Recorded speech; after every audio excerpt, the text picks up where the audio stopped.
Tara guys, gawa tayo ng simple cucumber salad. Yan, ang tatlong ingredients lang naman to. Carrots, asin, tsaka cucumber. So, dahil rest day ko kahapon, bumili ako ng isang carrot tsaka isang ah, pipino. Yan. Yan, nagwasa ko muna siya para matanggal yung mga alikabok, buhangin, or dumi. Yan, pagkatapos, ah, balik tayo ng kwarto ko. Yan.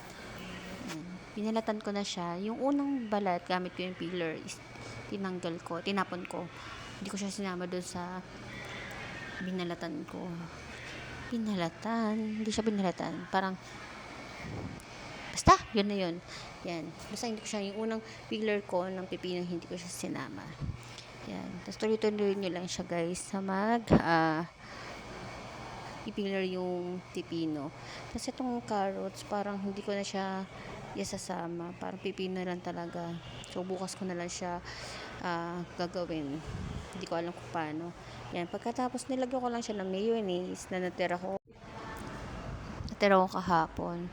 Yan. Asin, tsaka pipino, tsaka konting mayonnaise. Depende sa inyo kung gano'ng karami ng mayonnaise ilagay nyo. Sa akin, okay na to. Yan. Tinikpan ko siya. Okay naman siya para sa akin. Okay na yung lasa. Yan. Medyo nag-watery lang siya. Pero sakto lang talaga siyang lasa. Pero nagbabalak ako lagi siya ng paminta. Pero siguro maybe sa sunod na lang. Kasi wala din akong paminta. Yan. Feeling diet tayo for this day. For this video pala. Ayan, kasi tumataba na ako. Ayan, masarap siya guys. Try nyo siya subukan. Ayan, magkano lang naman yung pipino bili ko dyan is 11 pesos. Medyo malaki na rin siya. Tapos yung carrots is nasa 18. Ayan. So, sige guys.